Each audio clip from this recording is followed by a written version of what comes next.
আকাশটা ছুঁতে চায় স্বপ্নে জানালায় অসীমে রেখেছে হাত বাড়িয়ে জীবনের ছবিটাতে বিশ্বরং তুলিতে ক্ষত আঁকে নিষ্ঠুর আঁকিয়ে অজানার তারা জানে মিথ্যার দল চারে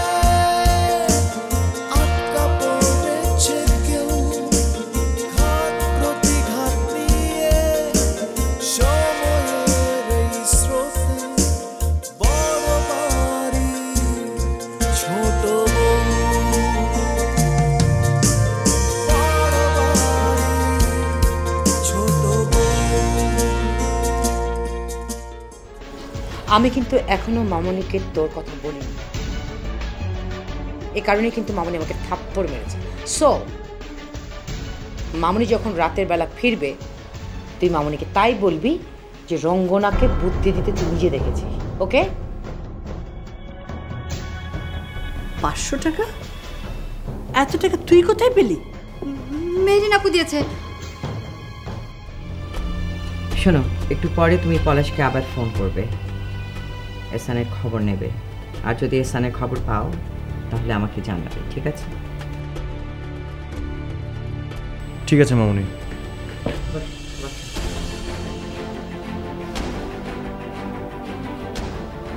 আসিফ, কিছুক্ষণ আগে আমি ম্যানেজারকে বলেছি ঈশানাকে 3 মাসের বেতন দিয়ে চাকরি থেকে ছাঁটাই করে দিতে।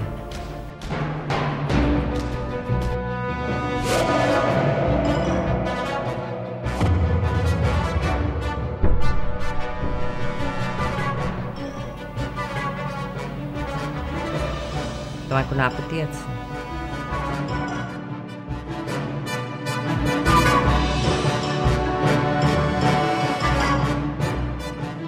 কি বলো, তোমার কোনো আপত্তি আছে? আরেকটা ব্যাপার,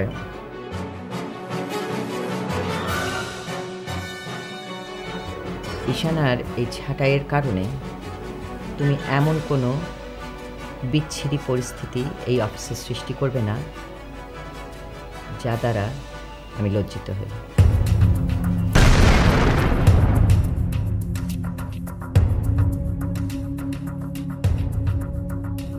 মনে থাকবে?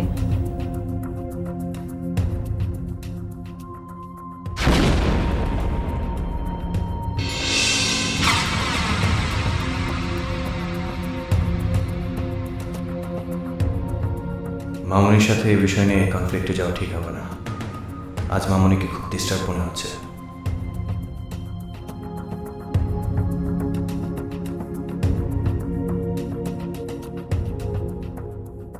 ঈশানাকে টার্মিনেট করলে করুক, আই ডোন্ট কেয়ার।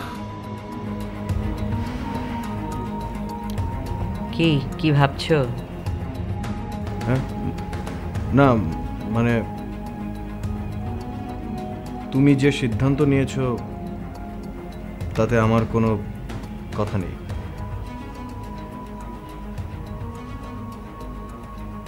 অনেকদিন পর একটা খুব ভালো সিদ্ধান্ত নিয়েছো দেখছি। সে যাকে, শোনো, ঈশানা এই অফিস ছেড়ে চলে যাওয়ার আগে তোমার সঙ্গে দেখা করতে চাইবে, কিন্তু তুমি কোনো মতেই দেখা করবে না। 1 নম্বর। 2 নম্বর হচ্ছে, এই অফিসে এই জাতীয় ঘটনা তোমার দ্বারা যেন আর না সংঘটিত হয়। মনে থাকবে? ঠিক আছে, ঠিক আছে, আমি কথা দিচ্ছি এরকম ঘটনা আর ঘটবে না। আমি আসি।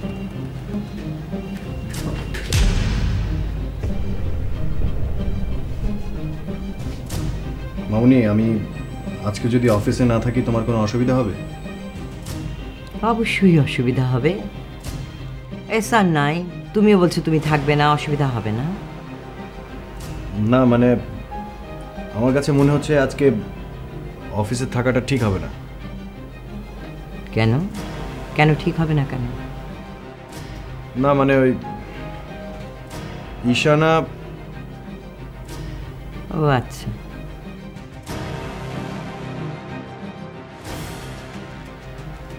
আচ্ছা ঠিক আছে, তুমি যাও। থ্যাঙ্কস মামুনি।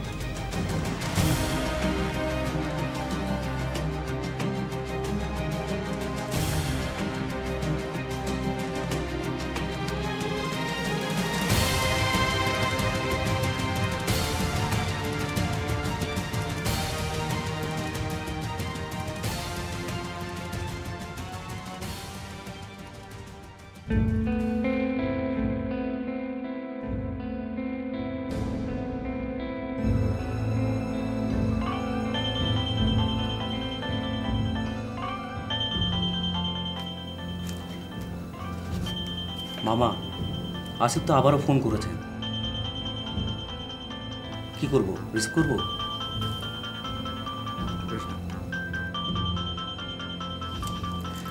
এভাবে আর কতক্ষণ মামা? আমার তো মনে হচ্ছে শেষ পর্যন্ত তোমাকে হার মানতেই হবে। হার মানতে হবে মানে? হ্যাঁ মামা, আমার তো মনে হচ্ছে সব কিছুতেই তোমার হার মানতে হবে। এভাবে ফোন না ধরে তুমি কতক্ষণ থাকবে? আর এটা তোমার জন্য আরো বেশি খারাপ হচ্ছে। নানু, মামি সবাই তোমার উপর চরম বিরক্ত হচ্ছে। আমি জানি, কিন্তু এখন আমার কিছু করার নেই। আমিও দেখব কি বলে তিনি কতদিন এই জোয়ারদার বাড়িতে থাকতে পারে। আচ্ছা, মেহরিনের সাথে একটু কথা বলে দেখি। সকালবেলা তো ওই মহিলা চলে যাওয়ার কথা ছিল।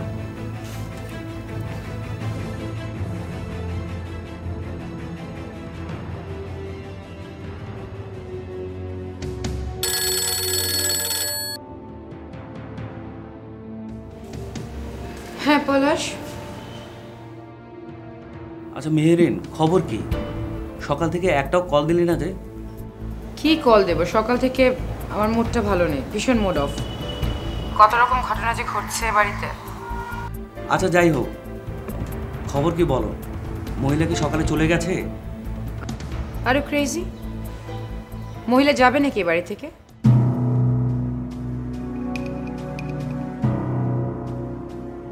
মামুনিকে স্ট্রেট বলে দিয়েছে এ বাড়ি থেকে সে যাবে না, এবং মামুনি নাকি চাচাকে লুকিয়ে রেখেছে। So funny.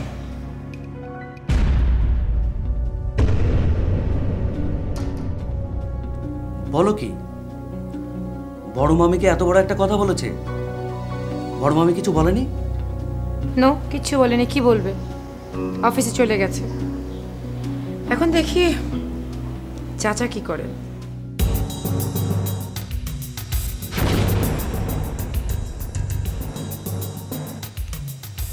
মামা এখানে কি করবে?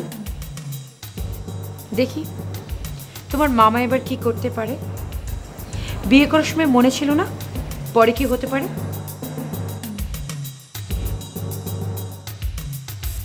এনিওয়ে, শোনো পলাশ, চাচাকে বলে দিও যে করে হোক আজকের মধ্যেও যেন বাড়িতে ফেরে। তা না হলে কিন্তু মামুনি ওই মহিলাকে পুলিশের হাতে তুলে দেবে।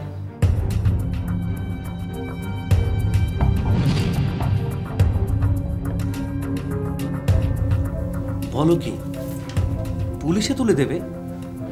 ইয়েস, দাদি, মামুনি, বড় ভাই সবাই মিলে ডিসিশন নিয়েছে। ইনফ্যাক্ট বড় ভাই তো কোর্টে যাওয়ার সময় জিডি করে যাবে।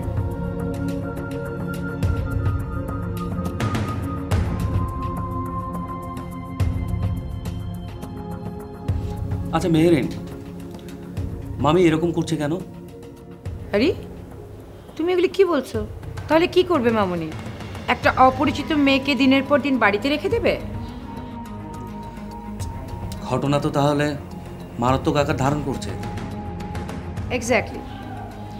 চাচা যদি আজকে সন্ধ্যার মধ্যে বাড়িতে না ফেরে, আর মামুনি যদি সত্যি ওই মেয়েটাকে জেলে দিয়ে দেয়, তাহলে কিন্তু ভয়ঙ্কর অবস্থা দাঁড়াবে।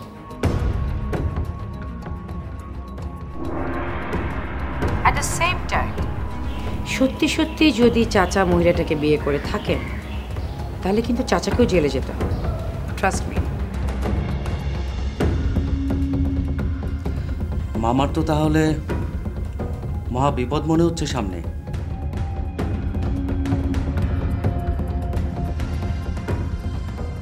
এক্স্যাক্টলি, বিপদের কাজ করলে তো বিপদে পড়তেই হবে, তাই না পলাশ? আচ্ছা ঠিক আছে, আমি তাহলে আর একটু ভালো করে খুঁজে দেখি মামাকে পাওয়া যায় কিনা। তাহলে রাখি, বাই। বাই।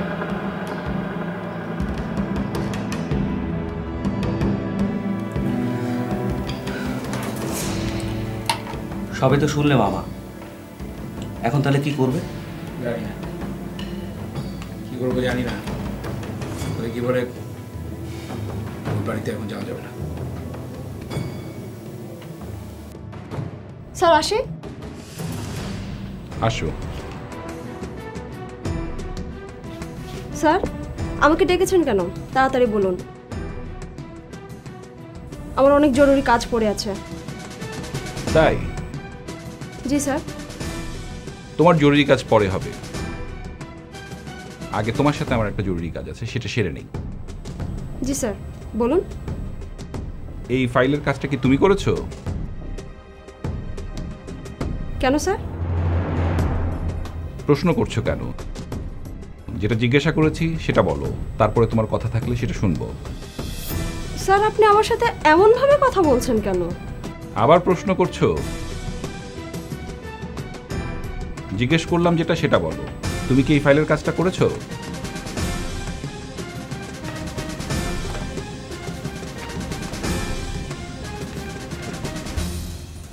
G sir. কোনো সমস্যা? ছোট্ট একটু কাজ, অজস্র ভুলে ভরা। ছি ঈশানা, তোমার লজ্জা করে না? না স্যার, আমার লজ্জা লাগে না। আপনি আর কিছু বলবেন নাকি আমি ফাইলটা ঠিক করে আনবো? এই ফাইলটা ঠিক করতে হবে না, তুমি বসো।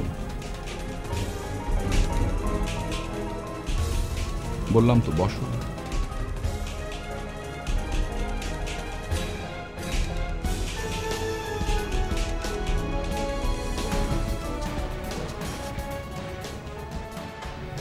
কি হয়েছে তোমার ঈশানা? ইদানিং কাজে তোমার একদমই মন নেই, কলিগদের সাথেও খারাপ ব্যবহার করছো, এমনকি আমার সাথেও। তুমি তো এরকম ছিলে না ঈশানা। কিছু হয়নি তো স্যার, আমি তো ঠিকই আছি। আসলে সমস্যা আপনাদের, আপনারা মনে করছেন আমি ঠিক নেই। তাহলে প্রতিদিন যে দুই একজন করে তোমার নামে কমপ্লেইন দিচ্ছে, সেটা কি মিথ্যে?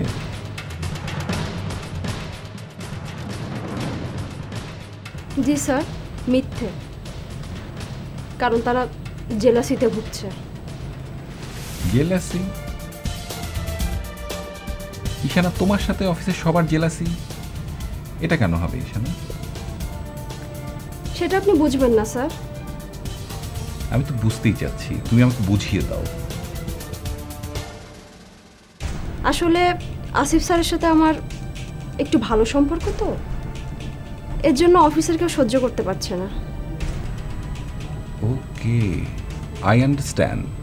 আসিফ স্যারের সাথে তোমার খুবই ভালো সম্পর্ক, এটা কেউ সহ্য করতে পারছে না, এটাই কি কারণ? জি স্যার। তাহলে আমি যদি বলি এই মুহূর্ত থেকে আসিফ স্যারের সাথে তোমার কোনো সম্পর্ক থাকবে না, সেটা কি সম্ভব?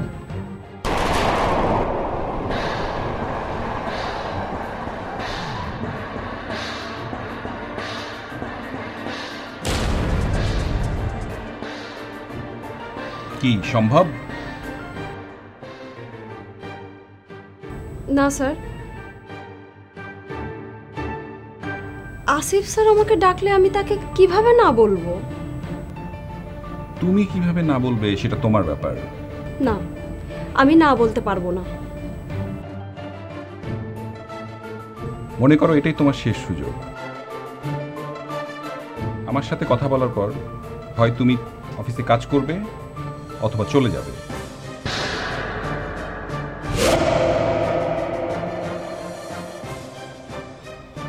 মানে আপনি আমাকে টার্মিনেট করতে চান?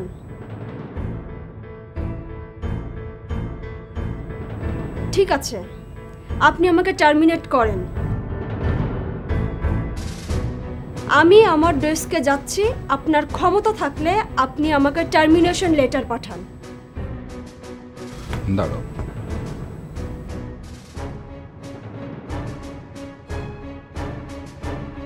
এটাই তোমার টার্মিনেশন লেটার। তুমি অ্যাকাউন্টসে চলে যাও, ওখানে বলা আছে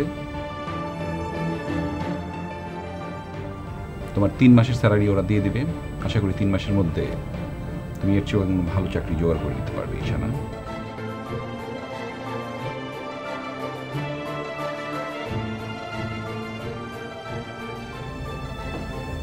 স্যার, স্যার আপনি আপনি এটা কি বলছেন স্যার?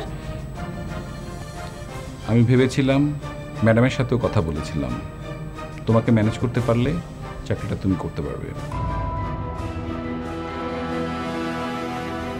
বিকজ চাকরিটা তোমার খুবই দরকার। স্যার, স্যার এবারের মতো আমাকে ক্ষমা করে দিন। আমার ভুল হয়ে গেছে স্যার। সরি সরি ঈশানা, তুমি যাও। স্যার আমার তো কোনো দোষ নেই স্যার। আসিফ স্যার। রাখো এগুলি কথা। আসিফ স্যারকে হয়তো ম্যাডাম ম্যানেজ করে ফেলেছে, কিন্তু আমরা তোমাকে কেউই ম্যানেজ করতে পারলাম না।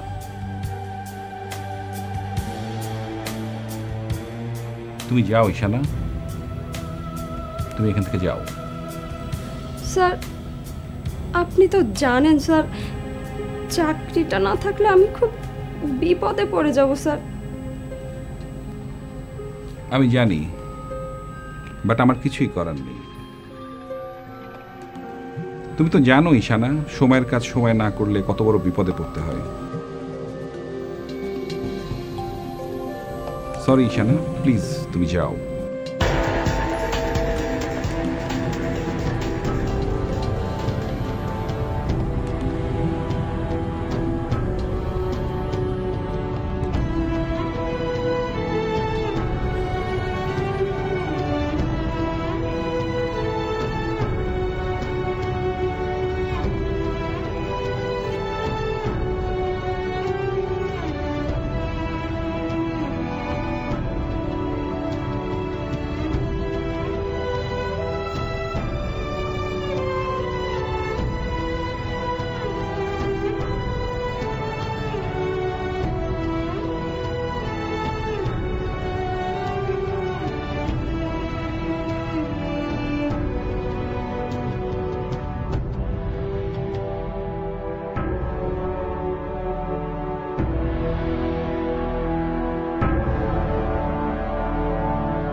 কোথায় গেল আসিফ?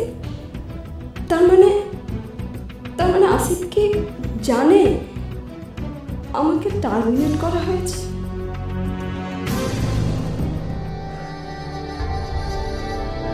আসিফ আমাকে অফিস থেকে টার্মিনেট করা হয়েছে। আমি কি করবো ঈশানা? মামনির কথার উপর তো আমি কিছু বলতে পারবো না। আসিফ তুমি কি বলছো? হাসিম সাহেবকে 25 লাখ টাকা দিতে চেয়েছি, উনি নিতে চাচ্ছে না। কিন্তু ম্যাডাম, ওনাকে তো টাকাটা দিতেই হবে, তা না হলে অন্য কোনো ঝামেলা যদি হয়ে যায়। হ্যাঁ, ওটা তো দিতেই হবে। এখানে দাঁড়িয়ে কি ভাবছেন?